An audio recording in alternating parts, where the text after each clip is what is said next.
where we stopped last Monday, जहां हम पिछले सोमवार को रुके थे वहीं से आगे चलेंगे। we began to speak on the hindrances that Christians have in communicating the gospel. और हमने उस विषय में मनन किया था कि जो सुसमाचार देने में मसीह लोगों को क्या-क्या बाधाएं आती हैं। Earlier we spoke about how simple it is for us to share the gospel and create awareness of the uniqueness of Christ, that people understand who Christ is, his relevance for them, and how they can receive salvation.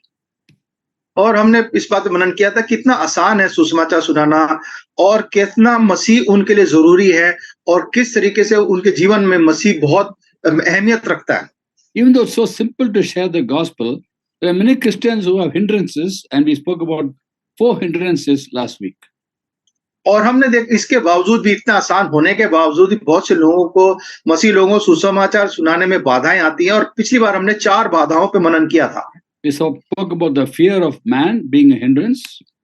हमने मनन किया था मनुष्य का डर सुसमाचार सुनाने में एक बाधा है। Number 2, fear of rejection. दूसरा है तिरस्कार हो जाने का डर। Number 3, lack of what they consider self-confidence. और तीसरा है अब आत्मविश्वास की कमी। But we're not supposed to have self-confidence. We spoke about having confidence in Christ. और हमने ये बात पे मनन किया था कि अपने पे विश्वास की जरूरत नहीं है, हमारा विश्वास जो है मसीह पे होना चाहिए। And the 4th hindrance we spoke about was basically lethargy or laziness. When God speaks, after he speaks, we act, we wait after he speaks rather than acting when he speaks. और हमने देखा था कि हम चौथी बाधा ये थी कि हम आलस्य करते हैं और एक बार मसीह हमसे बात करता है, परमेश्वर हमसे बात करता है तो हमारे को उस पर काम करना चाहिए। हम काम करके मसीह से का इंतजार नहीं करना, हमें जब मसीह बात करता है हमें उसके साथ साथ काम करना शुरू करना है। We immediately respond to what he speaks. We spoke about Philip, when the Holy Spirit spoke to him, immediately went. और हमें जैसे ही मसीह हमसे बात करता है हमें एकदम से काम करना है। जैसे हमने फिलिप का उदाहरण देखा था कि जैसे ही उसको मसीह परमेश्वर ने बोला वो एकदम से चला गया। He didn't wait for confirmation. He immediately acted, and he found the Ethiopian just in time reading the book of Isaiah, as chapter 53 verse 7. और उसने सत्यापित करने के लिए इंतजार नहीं किया, उसने जैसे ही एकदम से गया और उसने वो जो खोजा था उसको पाया और वो यशायाह 53वां अध्याय पढ़ रहा था उस समय। The 4th hindrance we spoke about was lethargy or laziness. After God speaks, he waits instead of acting. और चौथा हमने जो देखा था वो था आलस्य, कि एक बार जब परमेश्वर बात करता है तो हम एकदम से हमें काम करना चाहिए। Today we're going to look at 4 more hindrances that Christians have, most Christians have. और आज हम 4 और बाधाओं को देखेंगे जो मसीह लोग अक्सर लोग उस चीज का सामना करते हैं। And the first for today and the 5th since last Monday is lack of staying power or perseverance in sharing gospel. और 5वां और आज के लिए पहला पर जो हमने मनन कर रहे हैं सोमवार से, उसमें 5वां पॉइंट जो है कि हम जो है लगातार उसमें लगे रहने में हम पीछे हट जाते हैं। We expect immediate results when we share the gospel. हम सोचते हैं कि हमने सुसमाचार सुना दिया बस उसका एकदम से परिणाम मिल जाए। But it doesn't happen immediately because God only draws people to Christ and he waits for them to respond to the gospel. और ये एकदम से नहीं होता। परमेश्वर चाहता है हम जब सुसमाचार सुनाते हैं, परमेश्वर का सुसमाचार उन तक पहुंचता है, परमेश्वर इंतजार करता है कि वो उस पे प्रतिक्रिया करे। The Father who draws people to Jesus. John 6:44 says that. यूहन्ना 6:44 के अनुसार पिता ही है जो लोगों को अपनी ओर खींचता है। Jesus says, "No one can come to me unless the Father who sent me draws him, and I will raise him up in the last day." तो यीशु मसीह ने कहा कोई मेरे पास नहीं आ सकता जब तक पिता जिसने मुझे भेजा है उसे खींच ना ले और मैं उसको अंतिम दिन फिर जिला उठाऊंगा। In sharing the gospel, we are co-laborers with God. We share gospel and the Lord opens people's hearts to respond. और सुसमाचार सुनाने में हम परमेश्वर के सहकर्मी हैं। हम सुसमाचार सुनाते हैं और परमेश्वर लोगों के दिलों को खोलते हैं। Now, when we share the gospel, sometimes we are sowing the seed, sometimes we are watering the seed, sometimes reaping the harvest. और जब हम सुसमाचार सुनाते हैं तो कई बार हम बीज बो रहे होते हैं, कई बार हम फसल को तैयार कर रहे होते हैं और कई बार हम फसल काट रहे होते हैं। Reaping is a tremendous experience. There's very lot of joy in seeing people being saved. और ये फसल काटना जिसमें ये देखा जाना कि लोग कैसे उद्धार पा रहे हैं उसमें बड़ा आनंद मिलता है। But sowing and watering requires more faith. पर बीज बोना, उसको पानी देना, तैयार करना, उसमें बहुत विश्वास की जरूरत पड़ती है, Because we don't see results immediately. क्योंकि हम परिणामों को एकदम से नहीं देखते। And like, for example, the Apostle Paul wrote to the Corinthians और जैसे पौलुस जो है कुरिन्थ की कलीसिया को जब पत्री लिखते हैं, in 1 Corinthians 3, 6 and 7, he writes, I planted the seed, Apollos watered it, but God gave the growth. जैसे पहला कुरिन्थियों 3 अध्याय की 6 और 7 आयत में कहता है, मैंने लगाया, पौलुस ने सींचा, परंतु परमेश्वर ने बढ़ाया। So, reaping is a very wonderful thing to do, and we keep on having the zeal for service when we're reaping. But sowing requires even more faith because we don't see results immediately. तो फसल काटना जो है उसमें बड़ा आनंद मिलता है, और उसमें हम अपने काम उसमें परिश्रम जब करते हैं उसमें हमारे को बड़ी खुशी मिलती है, पर जब बीज बोने की जो बात है उसमें बड़ा परिश्रम की जरूरत पड़ती है। After a whole season or a year of reaping harvest of souls, the following year when we are called to just sow, then we get a little discouraged sometimes.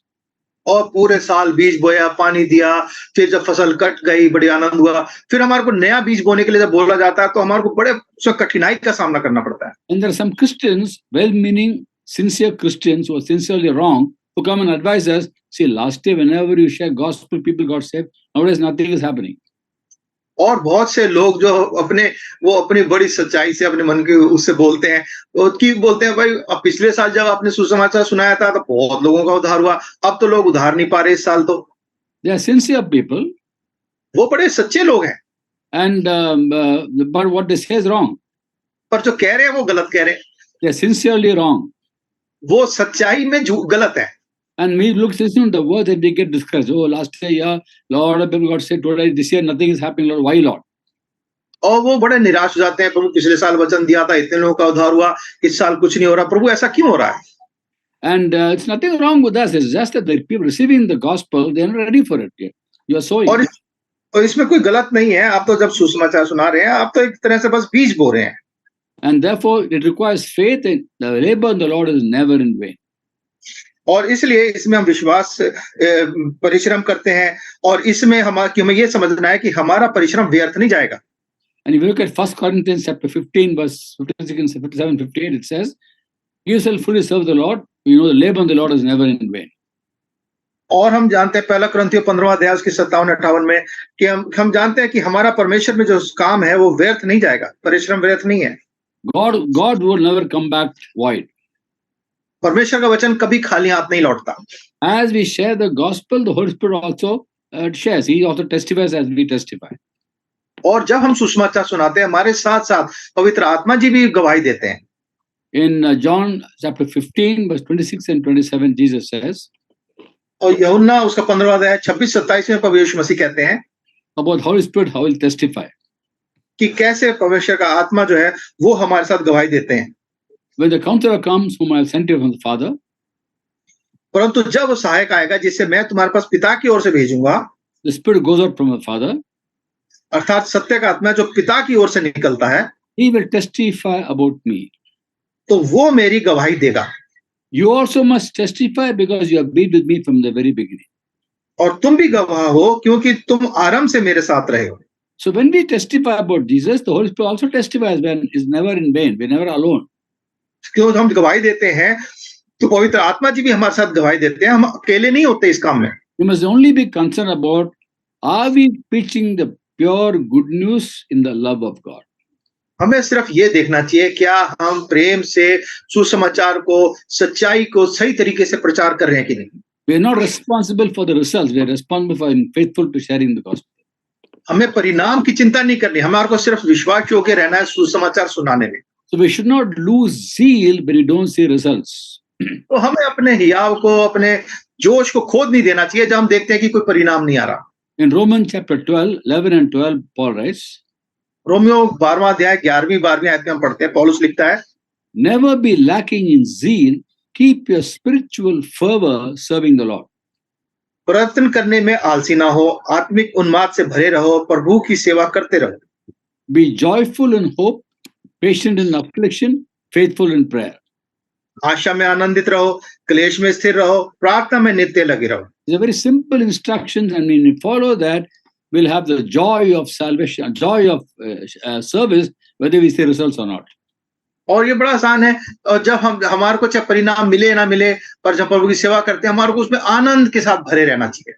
When Jeremiah shared the word of God to the Israelite people living in Jerusalem, जब यिर्मयाह ने यरूशलेम में रहने वाले लोगों को परमेश्वर के बारे में बताया, 40 years he ministered. 40 साल तक वो सेवा करता रहा, No one listened to him. किसी ने उसकी नहीं सुनी। In fact, God told him in Jeremiah chapter 5, verse 1, और परमेश्वर ने यिर्मयाह 5वां अध्याय उसकी पहली आयत में उसको बोला, go up and down the streets of Jerusalem. यरूशलेम की सड़कों में इधर-उधर दौड़कर देखो, Look around and consider, search out the squares to see the one person who is honestly and seeks the truth. I will forgive this city. उसके चौकों में ढूंढो, यदि कोई ऐसा मिल सके जो ये न्याय से काम करे और सच्चाई की खोजी हो, तो मैं उसका पाप क्षमा करूंगा। After 40 years, the Babylonians came and invaded Jerusalem because no one listened to what Jeremiah prophesied. और 40 साल तक सुसमाचार सुनाने के बाद किसी ने भी उसके वचन को नहीं सुना, और बेबीलोन का राजा आया और उसने यरूशलेम को सत्यानाश करके खत छोड़ दिया। Anybody would say that Jeremiah's ministry was a failure, no results. कोई भी कह सकता है यिर्मयाह की सेवकाई तो व्यर्थ रही, उसका तो कोई परिणाम ही नहीं मिला। But God was very pleased with Jeremiah because he never stopped sharing the word of God. पर परमेश्वर यिर्मयाह से बड़े प्रसन्न थे, क्योंकि यिर्मयाह ने अब सुसमाचार सुनाना, जो परमेश्वर का वचन था, उसको सुनाने में वो उसने बिल्कुल भी रुका नहीं। He has his own problems. He complained about persecutors. वो उसकी अपनी समस्याएं थी, वो शिकायत करता है प्रभु मेरे को सताने वाले लोगों के बारे में। He complained about wicked people. वो शिकायत करता है दुष्ट लोगों के बारे में। He complained about accusers. वो उस पर दोष लगाने वालों के लिए शिकायत करता है। He even complained to God about God. और परमेश्वर से परमेश्वर की शिकायत करता है। But then he never stopped speaking the word of God. पर फिर भी उसने परमेश्वर का वचन बोलना बंद नहीं किया। Being human, he had frustrations of nobody listening to what he had to say. मनुष्य होने के नाते उसके अंदर बड़ी परेशानियां थी, कि निराशा थी कि लोग उसका वचन सुन नहीं रहे, परमेश्वर का वचन सुन नहीं रहे। But he kept on speaking. पर वो लगातार बोलता रहा।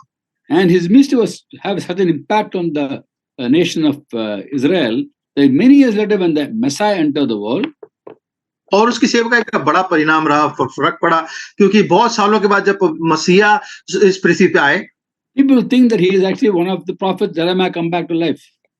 लोग ये सोचने लगे शायद ये कोई नबी है, पुराना यिर्मयाह ही है शायद, जो वापस जीवित हो गया है। The Lord asked the disciples, who do people say I am?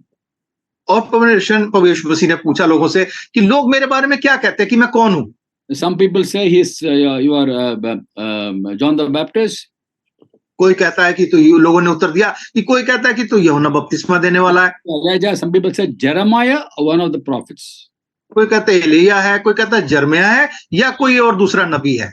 Jeremiah looked at his own situation and was felt discouraged, but he didn't realize what a tremendous impact he's going to have in the nation of Israel. वो यिर्मयाह अपने आप को देख कर सोच रहा होगा मैं मेरी मेहनत बेकार है, पर उसकी सेवकाई से पूरे यरूशलेम इजराइल पे कितना प्रभाव पड़ा। So please don't discourage when you don't see results. You keep on sharing gospel, it'll never come back void. तो आप कभी निराश ना हो, जब सुसमाचार सुनाते हैं, सुसमाचार कभी खाली वापस नहीं आएगा। The sixth hindrance is our assumption that we don't know the Bible, so when people ask questions, we don't know how to answer. और छठी बाधा जो है, हम ये मानते हैं कि मेरे को तो इतना पता नहीं है बाइबल के बारे में, लोग पूछेंगे तो मैं क्या उत्तर दूंगा। It is necessary to know the Bible completely before you share the gospel? क्या सुसमाचार सुनाने के लिए पूरी बाइबल का ज्ञान होना जरूरी है? No. नहीं। Of course, we keep on growing knowledge of God through the scriptures, but sharing gospel can be started the moment we know Jesus. परमेश्वर के वचन का ज्ञान में तो हमें बढ़ते जाना है, पर जैसे ही हम परमेश्वर को जानते हैं, हमें उसको सुसमाचार सुनाना शुरू कर देना चाहिए। For example, the Apostle Paul, when he went to Damascus, he got anointed, and then Ananias came and prayed for me. God is recovery of his sight. And it says in Acts 9:20, at once he began to preach that Jesus is the Son of God. और जब पौलुस के ऊपर परमेश्वर का दर्शन परमेश्वर ने दिया और उसकी आंखें अंधी हो गई, फिर अननिया ने उसके लिए प्रार्थना करी, और फिर वो उसके बारे में लिखा है, वो तुरंत आराधनालय में जाके जैसे उसकी आंखें ठीक हुई, यीशु का प्रचार करने लगा। Till then he had academic knowledge of the Bible, very much knowledgeable about the Bible. उस समय तक उसको बाइबल का ज्ञान था, जो पढ़ने लिखने वाला ज्ञान था, but did not know the Lord. पर परमेश्वर को नहीं जानता था। You can know the Bible verses, but may not know the Lord of the Bible. आप हो सकता है बाइबल की आयतों को जानते हो, पर बाइबल के परमेश्वर को ना जानते हो। All the knowledge he had only resulted in persecuting Christians. तो जितना भी ज्ञान उसके पास था, उसने उसका प्रयोग सिर्फ मसीहों को सताने के लिए किया। Academic, theoretical knowledge, having but that no knowledge of God. उसको किताबी ज्ञान था, बाइबल का जो वैसा ज्ञान था वो उसके पास था, पर परमेश्वर के बारे में कोई ज्ञान नहीं था। And he thought he was doing a service to God by persecuting Christians. और वो सोच रहा था मसीहों को सता के तो वो बड़ी एक सेवकाई कर रहा है। What a shock he must have got when the Lord appeared to him and asked him a question, Saul, Saul, why do you persecute me? Paul को कितना बड़ा सदमा झटका लगा होगा जब प्रभु यीशु मसीह ने उसको दर्शन देके बोला, शौल शौल तू मुझे क्यों सताता है? He realized when he's persecuting Christians, he was persecuting Jesus Christ himself, the Messiah himself. उसको ये पता चला कि जब मसीहों को सता रहा है तो वास्तव में मसीह को ही सता रहा है। After he got the revelation of Christ, at once in Damascus he began to preach that this Jesus is the Son of God. और जैसे ही उसको दर्शन हुआ, उसकी आंखें ठीक हुई, उसने दमिश्क में उसी समय से उस आराधनालय में जाके सुसमाचार सुनाना शुरू कर दिया। The moment we know Jesus, we can make him known. जिस क्षण हमें प्रभु यीशु मसीह के बारे में पता चलता है, हम उसी समय से उसके बारे में बताना शुरू कर सकते हैं। The more we make Jesus known, the more we will know him. और जितना हम प्रभु यीशु मसीह के बारे में लोगों को बताएंगे, उतना ही हम उसको जानेंगे भी। A simple biblical principle is whatever God gives us when he give away, share, he'll give us more. Bible का एक सीधा साधा सिद्धांत है, जो परमेश्वर हमें देता है अगर हम उसको और आगे दे देते हैं तो परमेश्वर हमारे को और देते हैं। When he gives us resources like financial resources, we share with people, will receive more from God. उदाहरण के लिए अगर परमेश्वर हमें आर्थिक संपत्ति देते हैं और हम उस संपत्ति को लोगों में बांटते हैं, परमेश्वर के लोगों में, तो परमेश्वर हमारे को और देते हैं। When we understand the word of God, we share the word of God, we grow in knowledge of the word of God.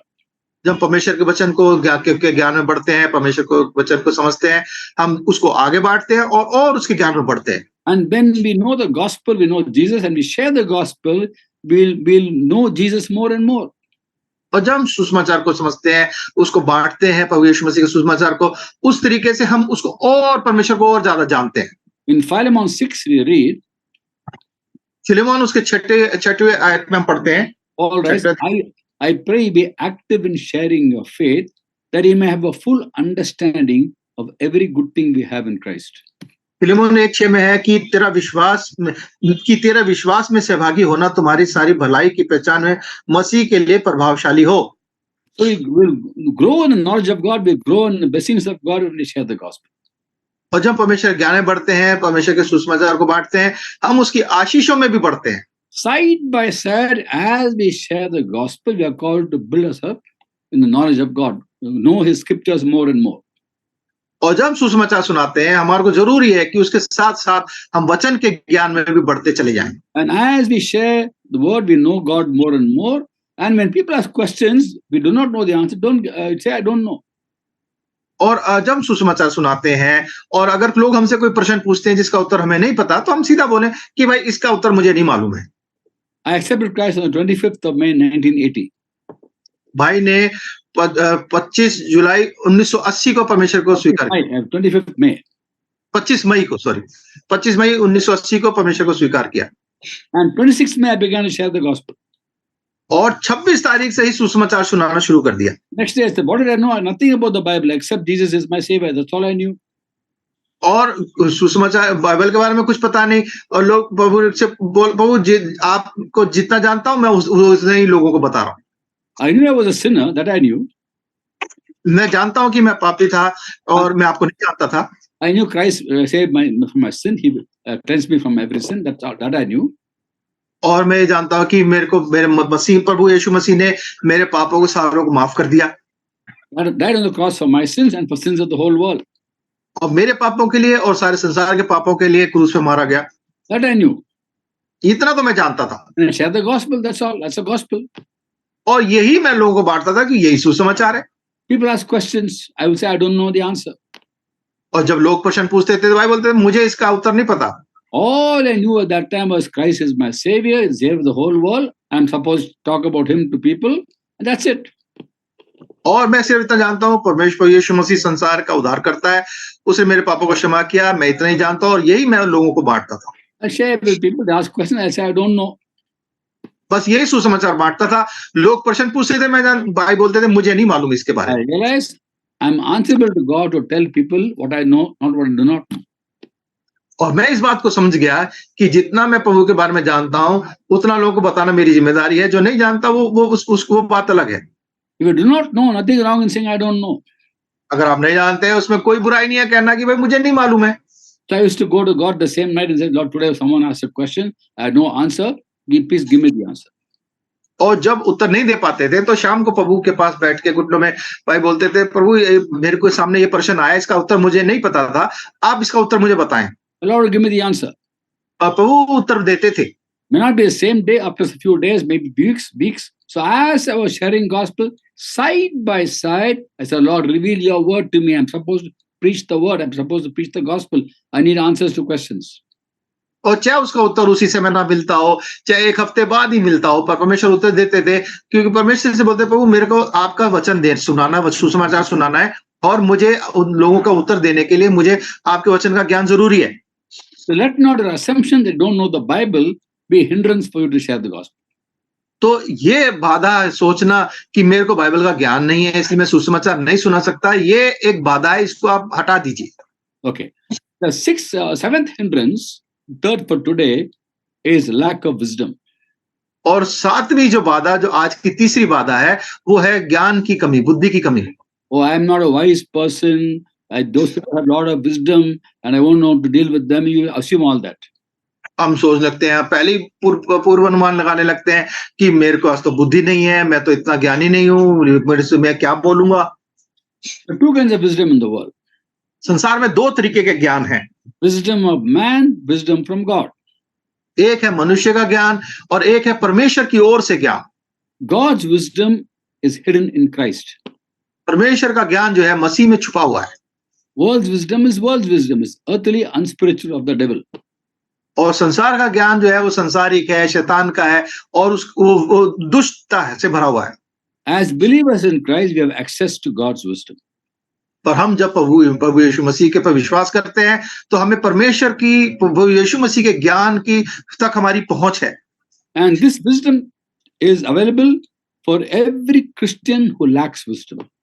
और ये ज्ञान हर एक मसीह के लिए उपलब्ध है, जो ज्ञान की जिसके अंदर कमी है। James chapter 1 verse 5 onwards, James writes, if anyone lacks wisdom, let him ask God, who gives generously to all to finding fault, it will be given. याकूब 1:5 में वो याकूब लिखता है, और पर यदि तुम में से किसी को बुद्धि की घटी हो तो परमेश्वर से मांगे, जो बिना उलाना दिए सबको उदारता से देता है, और उसको दी जाएगी। And we all need wisdom to communicate the gospel. और हम सबको परमेश्वर ज्ञान की जरूरत है कि हम सुसमाचार को बांटें। As compared to knowledge, what is wisdom? और एज कंपेयर टू Knowledge. अच्छा, बुद्धि ज्ञान के तुलना में बुद्धि का क्या मतलब है? Knowledge means lot of information, lot of data we know. और ज्ञान मतलब हमारे पास बहुत सारा चीजों के बारे में हमारे को पता है, ये हम सोचते हैं ज्ञान है। We can have a lot of knowledge of the Bible, that is knowledge of ज्ञान. और अब बाइबल का भी हमारे को बहुत सारी चीजें मालूम है, तो हम कहेंगे इससे बाइबल का ज्ञान है। But wisdom or buddhi is an application of that knowledge. पर बुद्धि जो है, उस ज्ञान को जो हम कार्यान्वित करते हैं, तब हम कहेंगे ये बुद्धि है। Wisdom is the application of knowledge. और बुद्धि जो है, ज्ञान को काम में लाने को ही बुद्धि बोलते हैं। While we know Jesus, we know the Bible also. To communicate gospel, we need wisdom to bring it out in a way that people understand. और जब हमें परमेश्वर ज्ञान होता है, परमेश्वर की हमारे को बुद्धि की जरूरत होती है कि हम लोगों को ऐसे सुसमाचार सुनाए कि उन्हें समझ में आ जाए। Whenever the gospel is shared or the word of God is imparted to people, it has to come from wisdom that God gives to his people. जब भी हम सुसमाचार सुनाते हैं, लोगों को वचन देते हैं, तो ये परमेश्वर का ज्ञान से, जो परमेश्वर हमें देता है, उसके द्वारा से हमें सुनाना चाहिए। The Apostle Paul spoke about his ministry of proclaiming the gospel.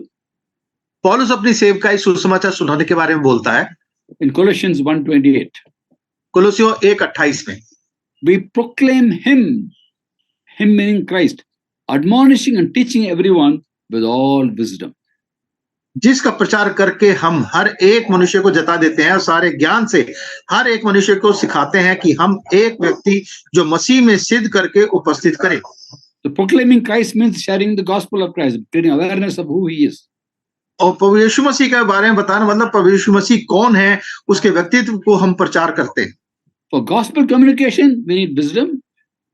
सुसमाचार सुनाने के लिए परमेश्वर की बुद्धि की जरूरत है। For teaching God's word also we need wisdom. परमेश्वर का वचन सुनाने के लिए भी बुद्धि की जरूरत है परमेश्वर की ओर से। For example, in Colossians 3:16, Paul writes to the church in Colossae, जैसे कुलोसियों की पत्री को लिखते हैं कुलोसियों 3:16 में वो कहता है, let the word of Christ dwell in you richly as you teach and admonish one another with all wisdom. मसीह के वचन को अपने हृदय में अधिकाई से बसने दो और सिद्ध ज्ञान सहित एक दूसरे को सिखाओ और चिताओ और अपने अपने मन में अनुग्रह के साथ परमेश्वर के लिए भजन और स्तुति गान और आत्मिक गीत गाओ। Now we understand how important it is to have the right words to speak to people, wisdom of God, for us to be effective in evangelism. तो ये बहुत जरूरी है कि परमेश्वर की ज्ञान और बुद्धि हमारे पास हो ताकि हम प्रभावी रीति से लोगों को सुसमाचार सुना सके। People in the world come with their wisdom, with worldly wisdom. We may not be very wise from worldly standards, but we have God's wisdom given to us, which is far superior. और लोग हमारे पास संसार के ज्ञान से लेके आते हैं, पर हमारे पास तो वो ज्ञान है जो प्रभु हमारे को देते हैं। The Apostle Paul encountered two kinds of people, the Greeks and the Jews. और पौलुस जो था दो तरीके के लोगों का सामना करता है, यहूदियों का और यूनानियों का। Jews wanted to see miraculous signs and wonders. यहूदी लोग जो थे वो आश्चर्य कर्म देखना चाहते थे। Greeks wanted wisdom, human wisdom. और यूनानी जो लोग थे वो मनुष्य का ज्ञान प्राप्त करना चाहते थे। How will the dead rise? What kind of body will they have? These are the questions they had. उनके प्रश्न थे कि मुर्दों में से कैसे जी उठेंगे, जब जी उठेंगे तो उनका शरीर कैसा होगा, ऐसे उत्तर वो चाहते थे। But Paul preached Christ crucified. पर पौलुस जो है क्रूस पे चढ़े हुए मसीह का प्रचार करता है। And in the first letter of Paul to Corinthians, first letter, chapter 1, verse 20 onwards, और पहला कुरिन्थियों के पहले अध्याय की 20वें आयत से आगे हम देखते हैं, where is the wise man? Where is the scholar? Where is the philosopher of this age? कहाँ रहा ज्ञानवान, कहाँ रहा शास्त्री, कहाँ इस संसार का विवादी?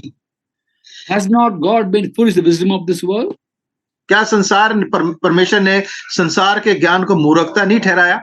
For since the wisdom of God, the world through the wisdom did not know him, God has preached to foolish what is preached to save those who believe.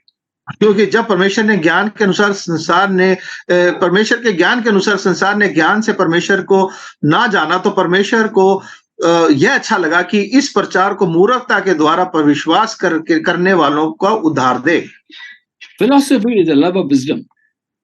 और ये जो ज्ञान है ये What is philosophy in Hindi? Philosophy, what is it in Hindi? दार्शनिक, I think दार्शनिक। Okay, philosophy is a love of wisdom. The meaning of the word philosophy. और दार्शनिक का मतलब है ज्ञान का प्रेम।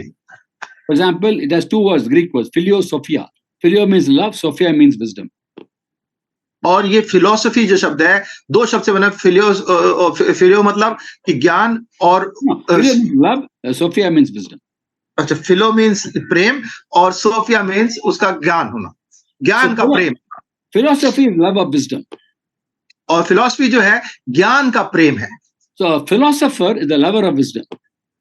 और जो फिलोसफर होता है, दार्शनिक जो होता है, वो ज्ञान का प्रेमी होता है।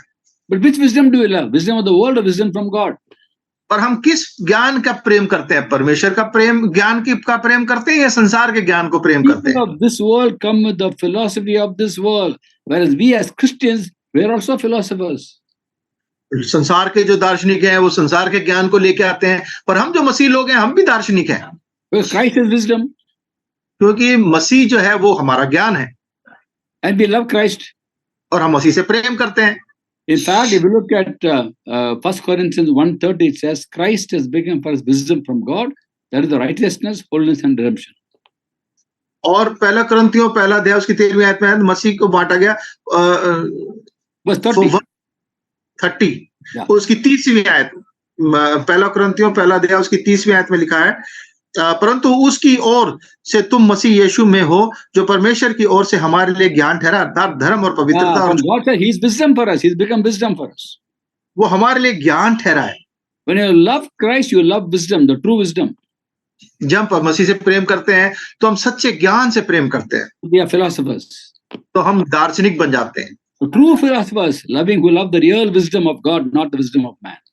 और हम सच्चे दार्शनिक हम बनते हैं कि हम संसार के ज्ञान से प्रेम नहीं कर रहे, पर परमेश्वर के ज्ञान से प्रेम कर रहे हैं। So when they come with their philosophy, they come with the true philosophy of Christ and lift up Christ, and God give us the wisdom to know what to say, when to say, how to say. तो जब वो संसार के ज्ञान को लेकर हमारे पास आते हैं, हम मसीह के ज्ञान से उनसे बात करते हैं और परमेश्वर का आत्मा हमें बताता है क्या बोलना है, कब बोलना है, वो समय हमारे को सब परमेश्वर का आत्मा हमें बताता है। In the book of Proverbs, 26 chapter verse 9, we read about 26 chapter of Proverbs verse 9. तो नीतिवचन 26:9 में हम पढ़ते हैं, Like a thorn bush in the hands of a drunkard is a proverb in the mouth of a fool. जैसे मतवाले के हाथ में कांटा गड़ता है, वैसे ही मूर्खों से को कहा हुआ नीतिवचन भी दुखदाई होता है। A drunkard, when you give him a thorn bush, he'll go hurt himself, hurt everybody else. और अगर एक नशे में जो आदमी है उसको हम कांटे वाली झाड़ी दे दें तो अपने को भी चोट पहुंचाएगा, दूसरों को भी चोट पहुंचाएगा। The same way, when you have a lot of knowledge of even the proverbs, God's word, if you don't have wisdom, you're foolish, then you treat it, you confuse people, and you're also confused. तो अगर आप ये अच्छा आप में बुद्धि नहीं है और आपके पास चाहे नीति वचन भी आपके पास है, तो आप उसका सही प्रयोग नहीं करेंगे, आप उससे दूसरों को चोट ही पहुंचाएंगे। We need wisdom. All of us need wisdom, and God gives to all His children. He gives wisdom. और परमेश्वर बुद्धि देता है, परमेश्वर अपने सब बच्चों को बुद्धि देता है। How does wisdom come then? और ये बुद्धि आती कैसे है फिर? Through the word of God and through the anointing of the Holy Spirit. परमेश्वर के वचन से और परमेश्वर के आत्मा के अभिषेक से। One of the gifts of the Holy Spirit is 1 Corinthians 12:8, the word of wisdom. और एक जो दान परमेश्वर हमें देते हैं 1 कुरिन्थियों 12:8 में कि वो आत्मा के द्वारा बुद्धि की बातें हमें बताते हैं। Also by obeying scriptures we manifest wisdom of God. 2 Timothy 3:15. और दूसरा तिमोथी 3:15 के अनुसार जब परमेश्वर के वचन को जब हम प्रचार करते हैं, प्रकट करते हैं, उससे भी हमारे को बुद्धि मिलती है। So whenever you go to share the gospel, ask God, Lord, give me wisdom to know how to communicate the gospel in love, that person understands what I'm saying. तो जब भी हम सुसमाचार सुनाने जाएं, परमेश्वर से बोले, प्रभु मुझे अपनी बुद्धि दे ताकि मैं प्रेम से जो आप बताना चाह रहे हैं वो बता सकूं। And the last hindrance is lack of boldness. और आखिरी बाधा जो है वो होता है हियाव की कमी, अपने अंदर उसको अपने अंदर विश्वास नहीं होता। There are many Christians who are very, very keen to share the gospel. They have a lot of zeal, but when they find someone who's opposing them, that moment suddenly words fail them. उनके अंदर बड़ा जज्बा होता है, बड़ा हियाव होता है, प्रचार करने का इच्छा होती है, पर जैसे कोई सामने उनके खड़ा हो जाता है, वो अपना सारा जो रुकावट बनता है, तो वो सारा हियाव उनका खत्म हो जाता है।